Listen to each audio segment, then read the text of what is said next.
Berlin, late 1944 deep. Beneath the ruined streets of the German capital, the air inside the bunker felt thick with sweat smoke and fear. Maps covered the concrete walls. Red Army divisions closed in from every direction. Yet at the center of the room, Adolf Hitler stood trembling beside the table, insisting victory was still within reach. His generals exchanged silent glances. They had heard these speeches before, promises of miracle weapons, phantom armies, counterattacks by divisions that no longer existed. But this time was different. The fear inside the room no longer came from the enemy. Outside Berlin, it came from the man giving the orders. For years, Hitler's inner circle had followed him across Europe's battlefields with absolute loyalty. They obeyed his commands as nations collapsed before the Wehrmacht. But as Germany descended into catastrophe, the men closest to him began to realize a terrifying truth. Their leader was no longer connected to reality, and some inside the Third Reich had already decided that Adolf Hitler had to die. If you enjoy cinematic documentaries exploring the hidden psychological moments that shaped history, subscribe to Warlens and join us as we uncover the turning points that changed the world forever. For more than a decade, Adolf Hitler had ruled Germany through fear, fanaticism, and absolute control. To millions of Germans, he appeared unstoppable. Under his leadership, the Third Reich crushed Poland, humiliated France, and pushed deep into the Soviet Union with terrifying speed. Across Europe, entire governments collapsed before the advancing Wehrmacht inside Hitler's headquarters. Loyalty became survival. Generals who questioned him disappeared from power. Officers learned to remain silent during his violent outbursts. Even experienced commanders convinced themselves that Hitler possessed a kind of political and military instinct beyond ordinary men. But by 1943, the illusion had begun to crack. Germany's armies were bleeding to death on the Eastern Front. Entire divisions vanished in the frozen ruins of Stalingrad. Allied bombers darkened the skies over German cities. Fuel shortages crippled the Luftwaffe. Supplies failed. Casualties, mounted by the hundreds of thousands, still Hitler, refused to retreat. Inside conference rooms hidden beneath forests and mountains, his behavior became increasingly disturbing. He raged for hours over imagined betrayals. He dismissed battlefield reports that contradicted his beliefs. He ordered offensives that his own commanders knew were impossible. The men around him watched in silence as strategy gave way to fantasy. Some remained loyal out of fear. Others clung to hope that Germany could still avoid total destruction.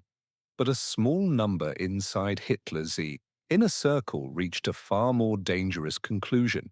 The greatest threat to Germany was no longer the Allied armies advancing from east and west. It was Adolf Hitler himself. As the war spiraled toward catastrophe, secret conversations began spreading. Through the highest levels of the Third Reich, trusted officers spoke in whispers behind locked doors.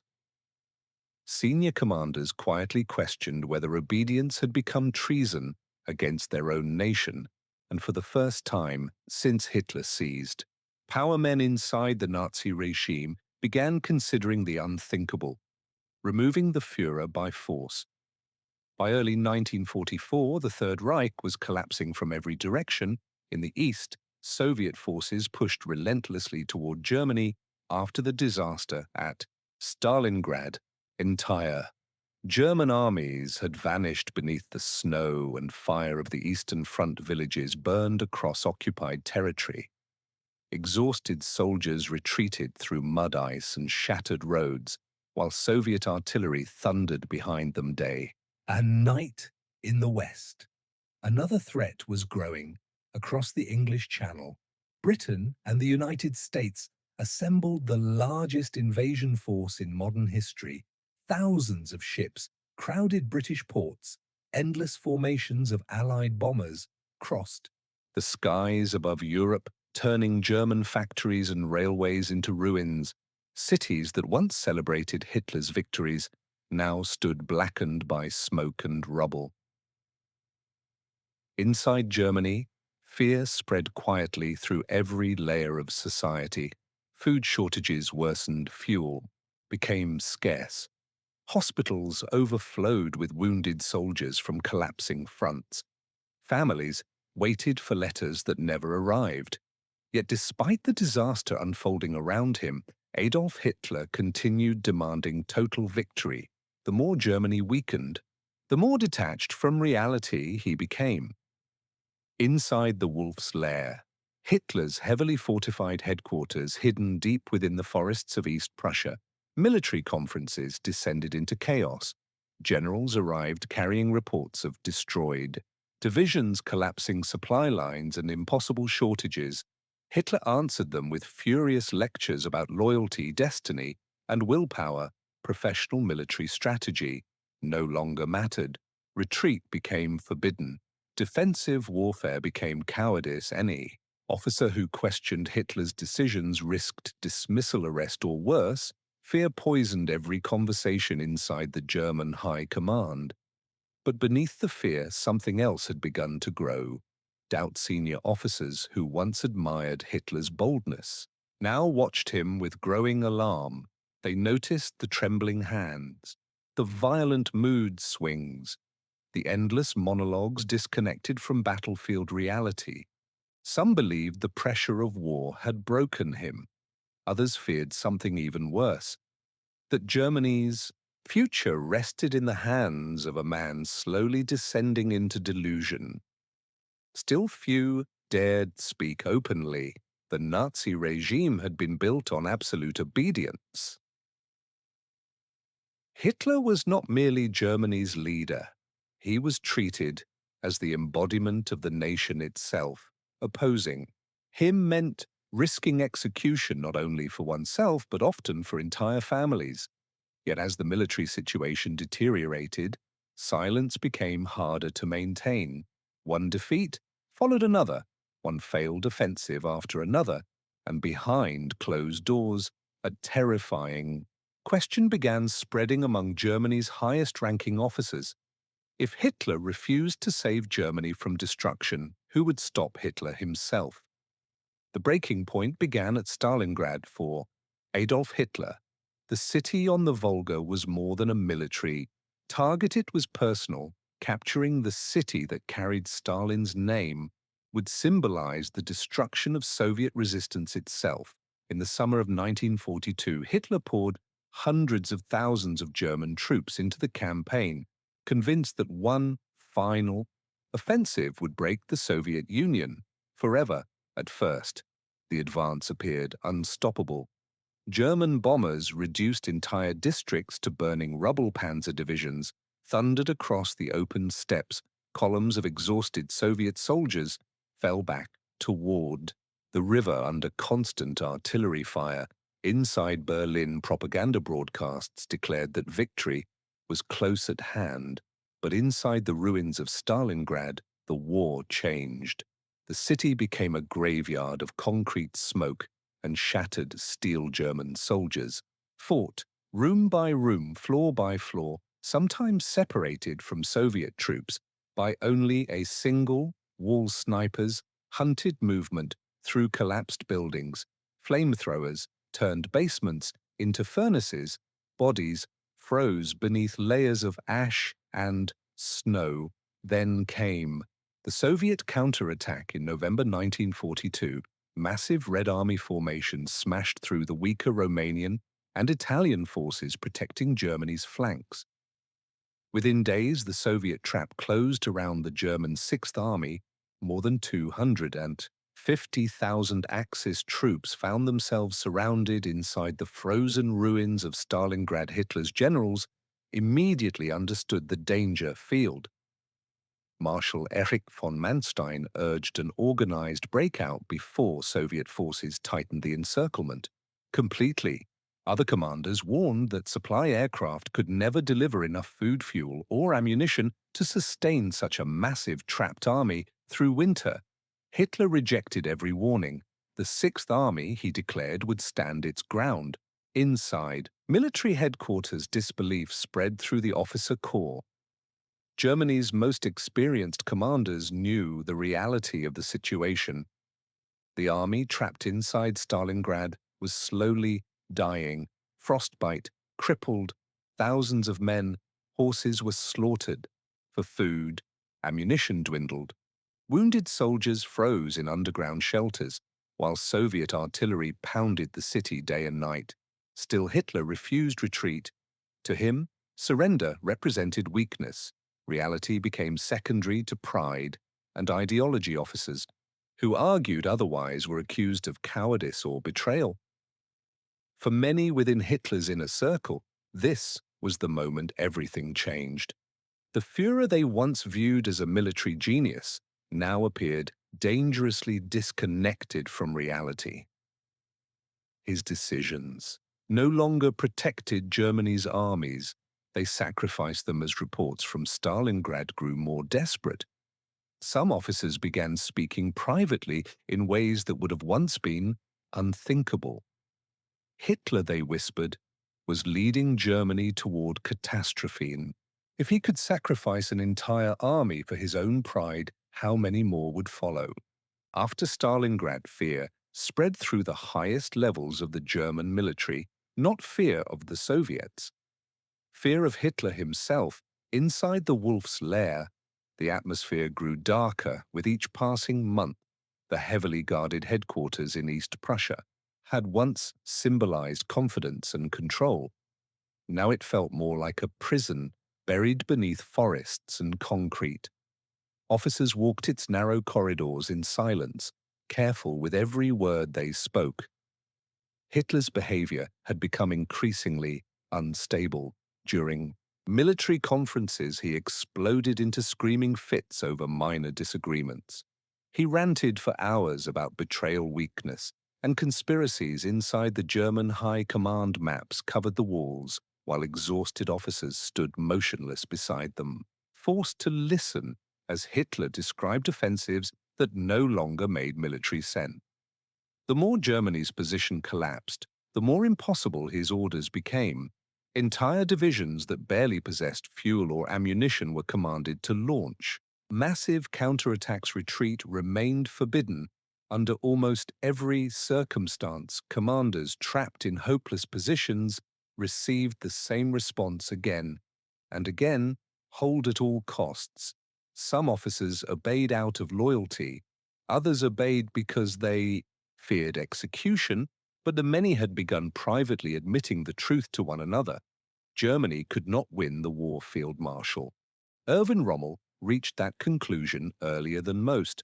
By 1944, Rommel understood that Germany lacked the manpower, fuel, and air power necessary to stop the coming Allied invasion in Western Europe.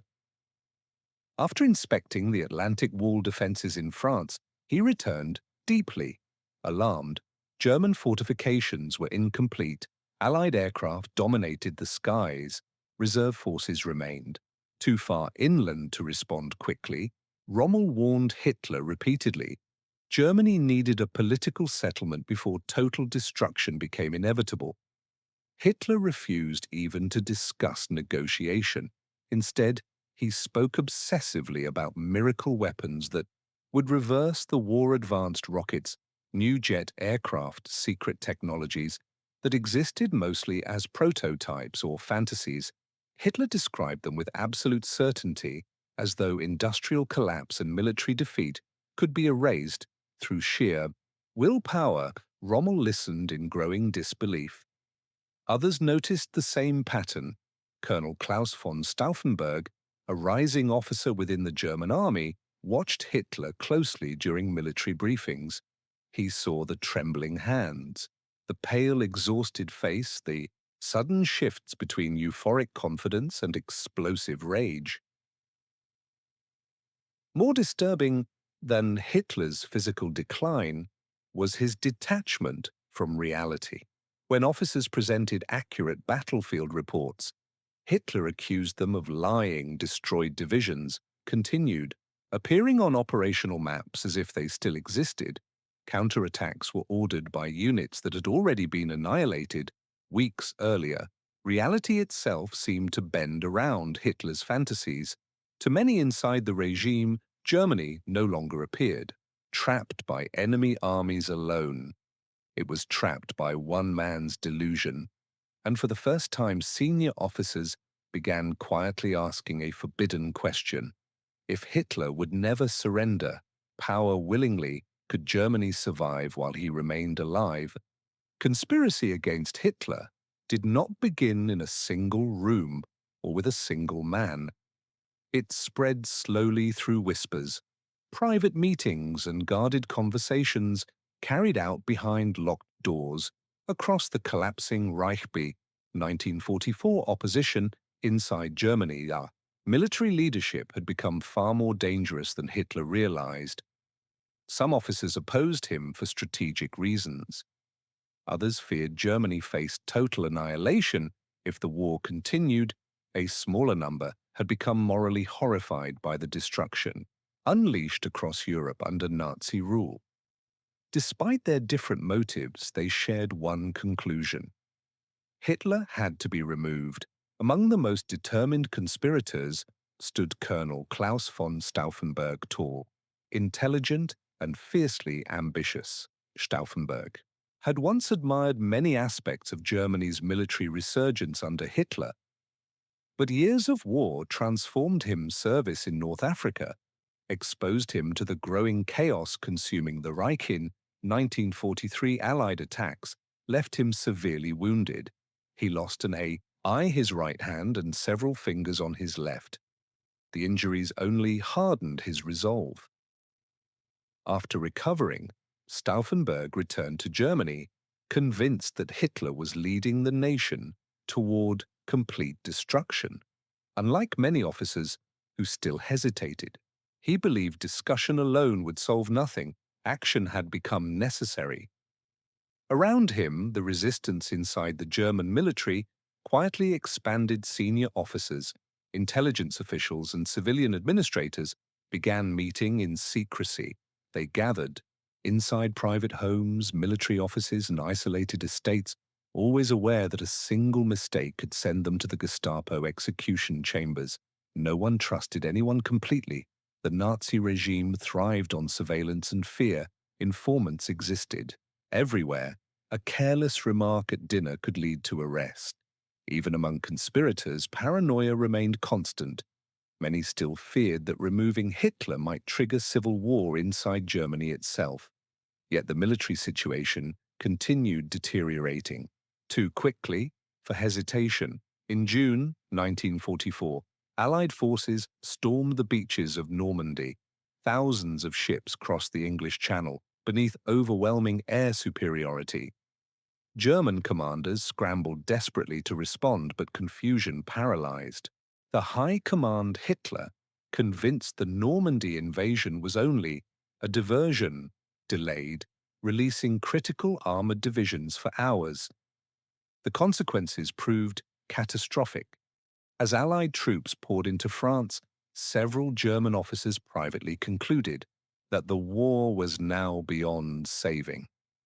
Every day, Hitler remained in power meant more destruction, more deaths, and eventually the collapse of Germany itself. Inside hidden meetings, discussions turned darker. Removing Hitler from office no longer seemed possible through arrest or negotiation. His inner security circle remained fanatically loyal. The SS controlled enormous power across the Reich. As long as Hitler lived, millions of Germans would continue obeying him without question. That realization forced the conspirators toward a terrifying conclusion. The only path left was assassination, and deep inside the wolf's lair, Hitler's own headquarters, Klaus von Stauffenberg began preparing to carry it out himself. By the summer of 1944, the conspiracy had reached the highest levels of the German military. What began as private frustration had evolved into an organized plan to overthrow Adolf Hitler and seize control of the Reich before Germany collapsed completely. The operation carried a simple name: Valkyrie. Officially, Operation Valkyrie was an emergency military protocol designed to maintain order inside Germany if civil unrest or internal rebellion threatened the government. But behind closed doors, the conspirators transformed the plan into something far more dangerous, a blueprint for a coup. If Hitler died, reserve army units across Germany would move quickly to arrest senior Nazi officials, seize communication centers, occupy government buildings, and neutralize the SS before loyalist forces could respond. Speed was everything. Any hesitation would allow the regime to recover. At the center of the operation stood Klaus von Stauffenberg. Unlike many conspirators who operated from the shadows, Stauffenberg possessed direct access to Hitler himself. His military position allowed him to attend high-level briefings inside the Wolf's Lair, the heavily fortified command complex hidden within the forests of East Prussia. It was the perfect opportunity, and possibly the last. By July 1944, Germany's military situation had become catastrophic. Soviet forces crushed entire German formations in the east, while Allied armies pushed steadily through France. After the Normandy landings, cities burned beneath constant bombing raids. Fuel reserves collapsed. Communications broke down across multiple fronts. Still, Hitler refused reality. Inside military conferences, he continued speaking about counteroffensives and miracle weapons, while Germany's armies disintegrated around him. Officers watched him stare at maps covered with divisions that barely existed anymore. Anyone who questioned him faced humiliation threats or accusations of betrayal. To Stauffenberg, the conclusion had become unavoidable. Germany would die as long as Hitler remained alive. On July 20th, 1944, Stauffenberg boarded a flight to the Wolf's Lair, carrying a leather briefcase packed with explosives. The device inside was powerful enough to kill everyone within the conference room if placed correctly, but the mission depended on impossible precision. Security inside the compound was intense. Armed guards surrounded every entrance. Officers and staff moved constantly through checkpoints and bunkers. At any moment, suspicion could destroy the operation before it even began. As Stauffenberg arrived at headquarters, the atmosphere felt tense and oppressive. The summer air hung heavy over the forest. Concrete bunkers disappeared beneath camouflage netting and pine trees. Soldiers hurried through narrow paths carrying documents and field reports from collapsing fronts across Europe. Inside the conference room, Hitler prepared for another military briefing. The fate of the Third Reich now rested on a single briefcase hidden beneath a wooden table, and the men surrounding Hitler were about to witness the most dangerous act of betrayal inside Nazi Germany since the war began. Shortly after noon on July 20th, 1944, the conference began. Inside the briefing room at the Wolf's Lair, Germany's military leadership gathered around a long wooden table covered in maps and reports from collapsing battlefronts. The room felt suffocating in the summer heat. Ceiling fans pushed warm air across the crowded chamber, while officers stood shoulder to shoulder beside Hitler. At the center of the room, Adolf Hitler leaned over the maps with trembling hands. His voice rose and fell between agitation and confidence as he discussed divisions, counterattacks, and imaginary reserves that no longer existed. Around him, exhausted officers listened in silence. Some stared at the maps, others avoided eye contact entirely. Klaus von Stauffenberg entered, carrying the briefcase. Inside rested the bomb that could end the war moments earlier, hidden inside a nearby washroom. Stauffenberg had armed the explosive using a pair of pliers because of his injuries activating even a single detonator had taken precious minutes. There was no time to prepare the second charge. The plan now depended on only half the intended explosive power. Still, it would have to be enough. Stauffenberg moved carefully through the crowded room and placed the briefcase beneath the heavy oak table only feet from Hitler. Then he quietly excused himself, claiming he needed to take an urgent telephone call. No one stopped him. Outside the conference building, Stauffenberg walked calmly toward his vehicle, while guards saluted in passing. Behind him, inside the briefing room, officers continued discussing the collapsing war. Then the bomb detonated. A violent explosion ripped through the conference chamber with enormous force. Windows shattered outward. Smoke, splinters, and burning debris blasted across the room. The heavy table flipped upward as officers were thrown against walls and onto the floor flames, and dust filled the air, while wounded men screamed beneath collapsing beams. For several seconds, chaos consumed the wolf's lair. Stauffenberg saw the explosion from outside and believed the mission had succeeded. He immediately left the compound and rushed toward Berlin, convinced Adolf Hitler was dead. But inside the destroyed conference room, fate intervened. Moments before the explosion, one of the officers unknowingly moved the briefcase slightly behind the thick wooden table support to gain a clearer view of the maps. The heavy oak barrier absorbed much of the blast. Several officers died. Instantly, Hitler survived.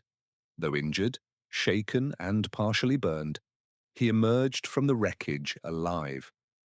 The consequences were immediate. Within hours, confusion spread across Germany as conspirators launched Operation Valkyrie, believing Hitler had been killed.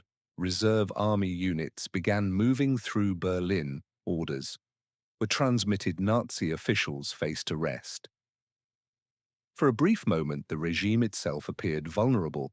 Then the truth arrived. Hitler was still alive. The entire conspiracy began collapsing.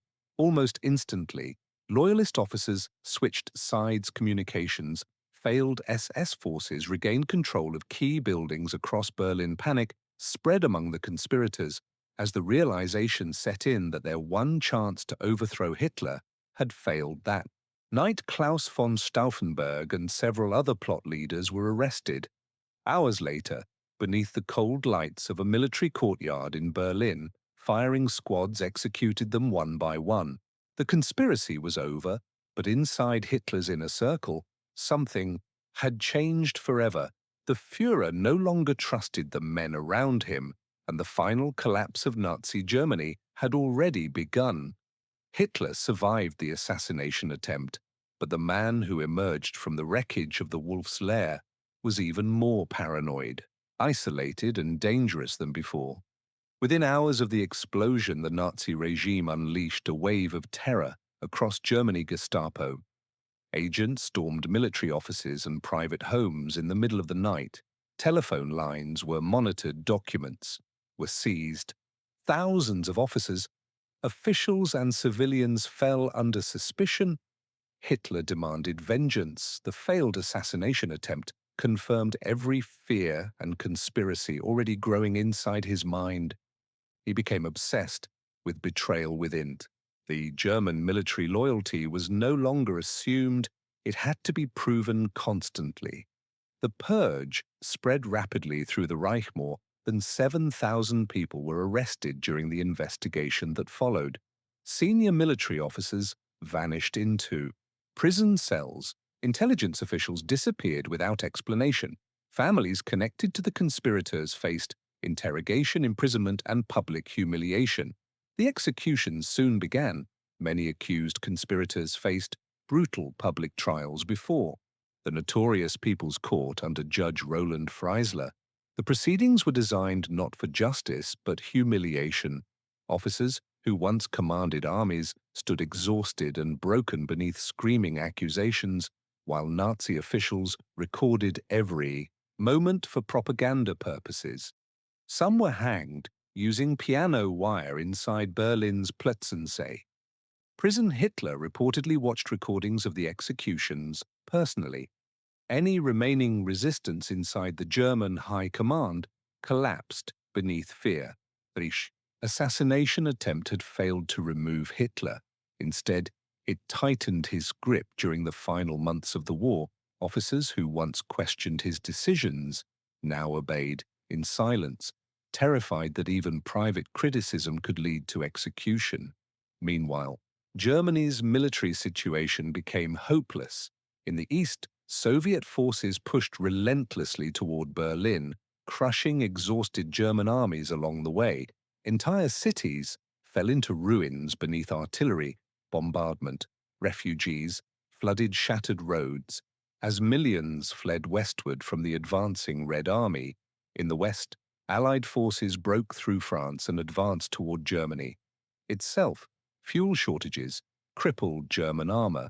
The Luftwaffe barely remained operational factories, collapsed beneath constant bombing campaigns. Still, Hitler refused surrender. Deep inside his bunker beneath Berlin, he continued issuing orders to divisions that no longer existed. Maps displayed phantom counterattacks by destroyed armies. Reality itself seemed to disappear behind. Rage, paranoia, and delusion. The surviving officers around him understood the truth. Germany had already lost, but after July 20th, 1944, almost no one remained willing to challenge him again. The last realistic chance to remove Hitler from power had died inside the wolf's lair, and with it died any remaining possibility of ending the war before Germany descended into total catastrophe. By the spring of 1945, the Third Reich existed only in ruins. Berlin burned beneath constant artillery fire as Soviet forces closed around the shattered capital. Streets, once filled with Nazi parades, became battlefields littered with rubble, smoke, and the remains of a dying regime. Deep underground inside the Führerbunker, Adolf Hitler continued, issuing impossible orders to exhausted officers who already knew the war was over, but almost no one challenged him anymore. The failed plot of July 20th had destroyed the last serious resistance within Germany's military leadership. Fear replaced dissent, obedience replaced reason. The men who once considered removing Hitler were dead, imprisoned, or too terrified to speak, and so the war continued toward its inevitable end. Millions more would die before Nazi Germany finally collapsed. Entire cities across Europe would be reduced to ruins. Families would vanish beneath bombings, executions, starvation, and endless retreat. The destruction became total because too many men inside Hitler's inner circle waited too long to act. Some convinced themselves they were protecting Germany through obedience. Others feared civil war chaos or personal destruction. But history would remember a far darker truth. Many recognized Hitler's madness long before Germany fell, yet most remained silent. The tragedy of the Third Reich was not only the rise of one dictator, it was the failure of those around him to stop him when they still had the chance. Even as the evidence became undeniable, even as entire armies disappeared, even as reality itself collapsed inside Hitler's war rooms, by the end, loyalty had become its own form of destruction. If you enjoyed this cinematic journey into one of history's darkest turning points, subscribe to Warlands for more untold stories of war, power, betrayal, and the moments that changed the course of history forever. In the final days of Nazi Germany, the greatest danger no longer came from enemy armies advancing across Europe. It came from a collapsing regime trapped inside its own delusions. The men closest to Hitler saw the disaster unfolding before them, yet most waited too long to resist it. History rarely collapses all at once. More often it falls slowly through fear, silence, and the refusal to confront reality until the cost becomes impossible to escape.